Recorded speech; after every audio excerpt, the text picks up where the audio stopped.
नमस्कार दोस्तों, मेरा नाम है अम्बेडकर और आपका स्वागत है हमारे प्यारे चैनल अम्बेडकर सिंघानिया पर। दोस्तों आप लोगों को बता दें कि लोकसभा में रिजिजू बोले पीएम पर आरोप लगाया सबूत दें। राहुल ने कहा अभी दे रहा। स्पीकर ने रोका, नेता विपक्ष के खिलाफ नोटिस देगी सरकार। लोकसभा में नेता प्रतिपक्ष राहुल गांधी ने बुधवार को बजट सत्र के दौरान भाषण दिया। राहुल ने SP-3 फाइल्स और अडानी पर अमेरिका में चल रहे केस का जिक्र किया। राहुल ने कहा कि अडानी पर चल रहा केस दरअसल मोदी पर दबाव बनाने का तरीका है। इसके जरिए भाजपा का फाइनेंशियल स्ट्रक्चर टूटेगा। केंद्रीय मंत्री किरण रिजिजू ने राहुल को तुरंत टोका। उन्होंने कहा कि आपने जो भी कहा उसे साबित करिए, नहीं तो आपकी बात सदन में के रिकॉर्ड पर नहीं जानी चाहिए। इस पर कांग्रेस नेता ने जवाब दिया, अभी देता हूं, तुरंत सारे सबूत देता हूं। हालांकि स्पीकर ने राहुल को टोका दिया। उन्होंने कहा मैंने तो सबूत मांगा ही नहीं, आप बोलते रहिए, बाद में साबित कर दीजिएगा, ऐसा स्पीकर का कहना था।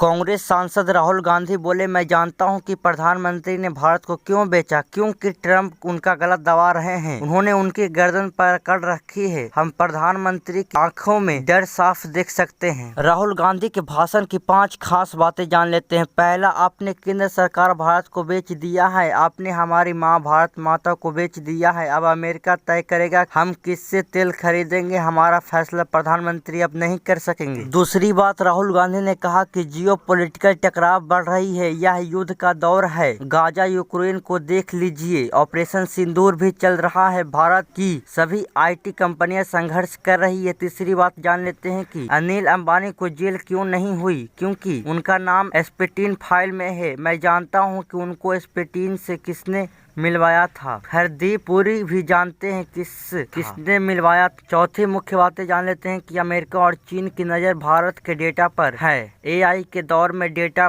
पेट्रोल की तरह है। हमारी सरकार ने बजट में डेटा पर विदेशी कंपनियों को 20 साल का टैक्स हॉलिडे दे दिया है। 5 खास बात उन्होंने कहा, अगर हम अमेरिका से डील करते हैं तो ट्रंप से कहते हैं कि आप भारतीयों के डेटा चाहते हैं तो बराबरी पर बात होगी। हम आपके नौकर नहीं हैं। अमेरिका तय नहीं करेगा कि हमें क्या करना है। वहीं निर्मला सीतारमण बोली, हम बजट रिफॉर्म के रास्ते पर चल रहे हैं। निर्मला सीतारमण ने कहा कि हम बजट रिफॉर्म के रास्ते पर चल रहे हैं। अब आपको पता चलेगा कि आपका पैसा कहाँ जा रहा है। सरकार की स्ट्रेटेजी विकसित भारत बनाने के लिए ये है कि वो बाजार में कैपिटल को बढ़ावा दे। बहुत सारे लोगों ने युवाओं के लिए बात की है, उनके लिए स्कीम पूछी। 5, religion medical hub medical tourism को बढ़ावा देगा। इसके 1 लाख नौकरी बनेगी। अन्य योजनाओं से भी कई नौकरियां आने वाली हैं। लगभग 1.5 लाख केयर गिवर्स को हम तैयार करेंगे। निर्मला सीतारमण बोली, सरकार को संविधान यह हक देता है कि वो सेस और सरचार्ज ले सकती है। निर्मला सीतारमण ने कहा कि सरकार को संविधान ये अधिकार दिया है कि वो सेस और सरचार्ज कलेक्टर करे। आप ये नहीं कह सकते हैं कि हम ये नहीं कर सकते। आप कह रहे हैं कि आप रेवेन्यू से 41% दे रहे हैं और सेस भी ले रहे हैं, तो ऐसा नहीं हो सकता। हम आप अपने इस्तेमाल के लिए इसे नहीं ले रहे हैं। राज्यों में ही इसे इस्तेमाल किया जाता है, जैसे अस्पताल, स्कूल और अन्य विकास के कार्यों के लिए। निर्मला सीतारमण बोली,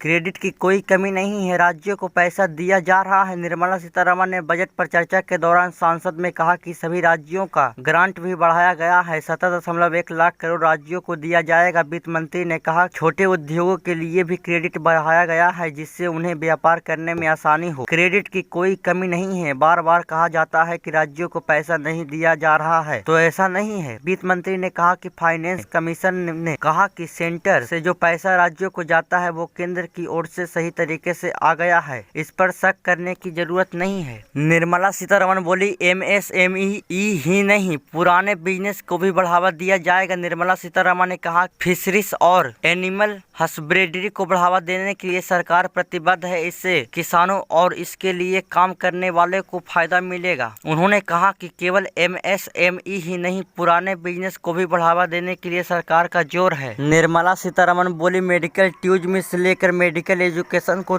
बढ़ावा मिलेगा। निर्मला सीतारमण ने कहा कि मेडिकल टूरिज्म को बढ़ावा देने के लिए बजट में घोषणाएं की गई है। इसमें आयुष चिकित्सा को बढ़ावा देने के लिए भी योजनाएं हैं। मेडिकल क्षेत्र को डेवलप करने के लिए इसको टूरिज्म हब बनाने पर जोर है। इससे मेडिकल एजुकेशन को भी बढ़ावा मिलेगा। निर्मला सीतारमण ने संसद में कहा, बजट का फोकस इंफ्रास्ट्रक्चर डेवलप करने पर है। निर्मला सीतारमण ने संसद में बजट चर्चा पर जवाब दिया। उन्होंने कहा कि आम बजट में हमने इंफ्रास्ट्रक्चर पर जोर दिया है। हमारा फोकस था कि सामान को लाना ले जाना आसान बनाया जाए। वाटरवेज और अन्य ट्रांसपोर्टेशन को बढ़ावा दिया गया। सरकार MSME के साथ खड़ी हुई है। लोकसभा में AIMIM MP असदुद्दीन ओवैसी ने कहा कि डोनाल्ड ट्रंप ने 6 फरवरी को जो एग्जीक्यूटिव ऑर्डर जारी किया है उसमें सीधे एक्शन 4 का जिक्र है, जिसमें कहा गया है कि अगर हम रूस से कुछ भी खरीदते हैं तो 25% टैरिफ लगाया जाएगा। हम गोरी चमड़ी वाला कौन होता है जो हमें बताए कि हम किससे तेल खरीद सकते हैं। हमें आजादी इसलिए मिली है ताकि हम खुद तय कर सकेंगे किससे तेल खरीदना है। वे कौन होते हैं हमें बताने वाले? क्या वे हमारे माता पिता हैं जो हम पर 25% टैरिफ लगा सकते हैं? उन्होंने कहा ऑपरेशन इंफाम होना चाहिए और हाजी सईद मसूद अजहर और लखवी जकी उर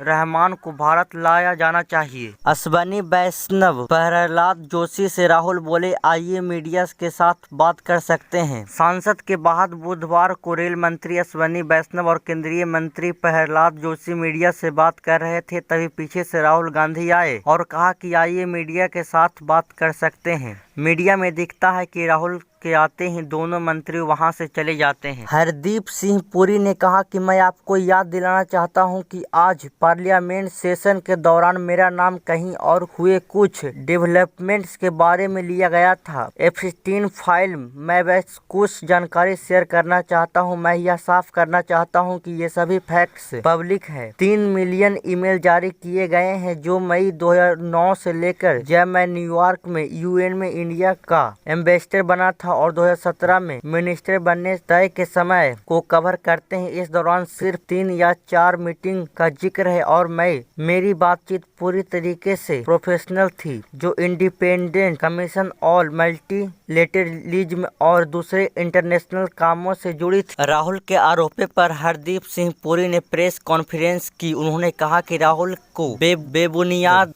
आरोप लगाने की आदत है। 2 तरह के लीडर होते हैं, एक वो होते हैं जो पॉलिटिकल सिस्टम में जिम्मेदारी लेते हैं और अपनी जिंदगी पब्लिक सर्विस में लगा देते हैं, देश को बदलते हैं। वो लीडर हैं जिन्होंने अपनी जिंदगी में यह पक्का किया है कि देश 10वीं सबसे बड़ी इकोनॉमी से 4थी सबसे बड़ी इकोनॉमी बन गया है। हम अभी 4थे नंबर पर हैं और जल्द ही हम 3रे सबसे बड़े होंगे। फिर दूसरे लीडर हैं जो कभी कभी देश आते हैं, कभी कभी विदेश घूमते हैं और जब वे पार्लियामेंट में आते हैं, जैसा कि मेरे एक साथी ने कहा कि जब कोई कुछ जरूरी बात पेश कर रहा होता था तो वे वॉक आउट कर देते थे और आज अपनी स्पीच देने के बाद वे चले गए। आप जानते हैं कि मैं किस लीडर की बात कर रहा हूँ। प्रहलाद जोशी बोले, एक कागज के टुकड़े से आरोप साबित नहीं होते। पार्लियामेंट सेशन के दौरान यूनियन मिनिस्टर प्रहलाद जोशी ने राहुल गांधी के बयान पर कहा, अगर हाउस के किसी मेंबर पर कोई आरोप लगता है तो उस मेंबर की नोटिस दिया जाना चाहिए। अगर वह व्यक्ति हाउस का मेंबर नहीं है तो ऐसे बेबुनियादी आरोप नहीं लगाए जा सकते हैं। उन्होंने कहा कि सिर्फ एक कागज का टुकड़ा लाकर कह देना मैं ऑथेंटिकेट